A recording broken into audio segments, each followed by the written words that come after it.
Hello everyone. So in our last class we have finished our chapter number 2, and today students we are proceeding towards a new poem which falls under this chapter only. And this poem is written by William Wordsworth, and the name of the poem is Written in March. So students, first of all, let me read it out for all of you. Written in March. The cock is crowing, the stream is flowing, the small birds twitter, the lake dot glitter, the green field sleeps in the sun, the oldest and youngest are at work with the strongest. The cattle are grazing, their heads never raising. There are 40 feeding like one. Like an army defeated, the snow hath retreated, and now doth fare ill on the top of the bare hill. The ploughboy is swooping unknown. There is joy in the mountains, there is life in the fountains. Small clouds are sailing, blue sky prevailing. The rain is over and gone. William Wordsworth. So student, this is our poem. And now students, let me give you the summary of whatever the main ideas of the poem. So student, here the poet William Wordsworth, he is mainly known as a nature poet because he mainly depicts the beauty of nature in his poetries. And in this poem also, written in March, from the name of the poem itself we got the idea that here the poet has included or described the month of March, and in this month the winter ends and the spring season begins. And as we know that there are 4 seasons in a year: spring, summer, autumn and winter.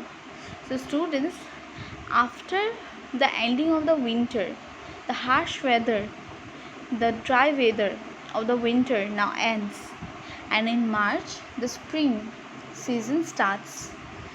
And in the spring season, the new trees, means the new leaves comes to the trees and flowers also starts blooming. And spring is one of the most beautiful seasons among all.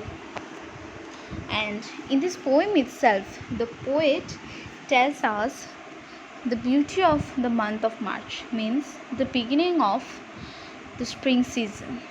Now let me tell you the main ideas of this poem. So this story describes the beginning of spring season, as I have already told you. And students, how does our days start? Generally our days starts, means the morning generally starts with the crowing of the cock.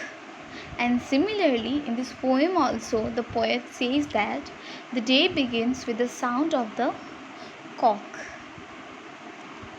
Amidst the continuous flow of stream, means the flow of water in the streams or lakes, it doesn't stop.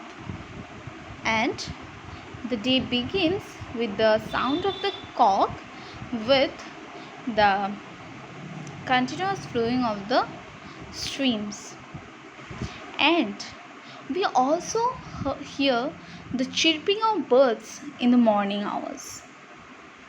And here also in the March, mainly in the morning when the cock crows, and after, as well as the birds also chirps, they sings, this talks with each other, they chirps all around and makes the environment sounding very sweet.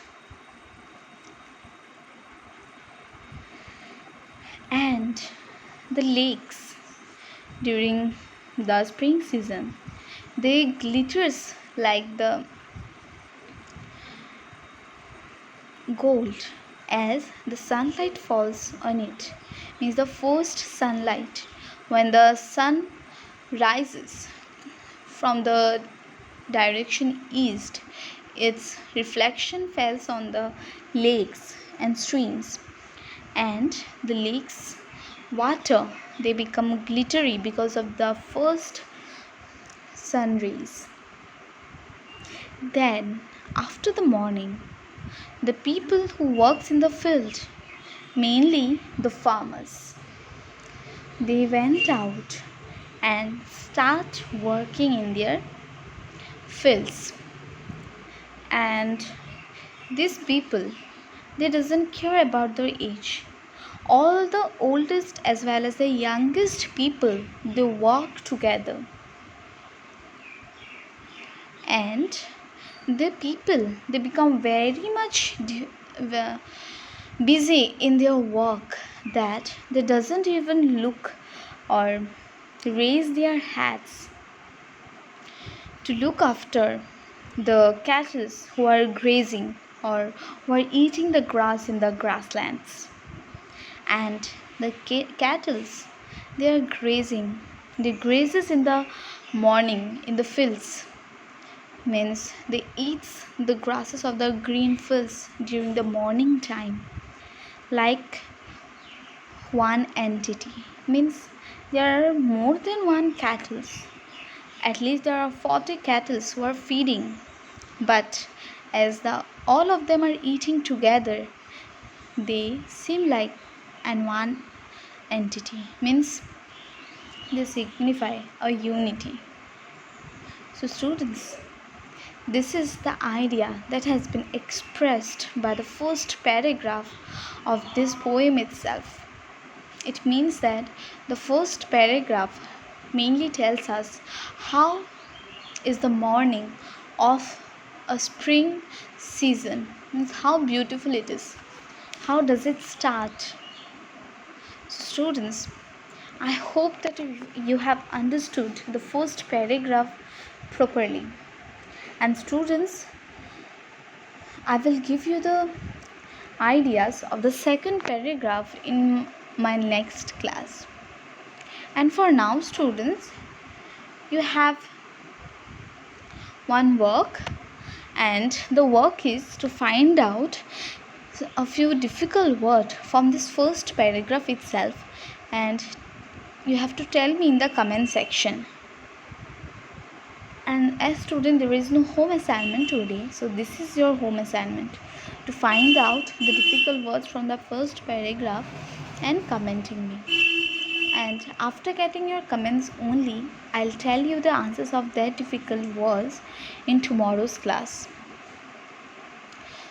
So students, that's it for tomorrow. Sorry, today. Now, thank you so much.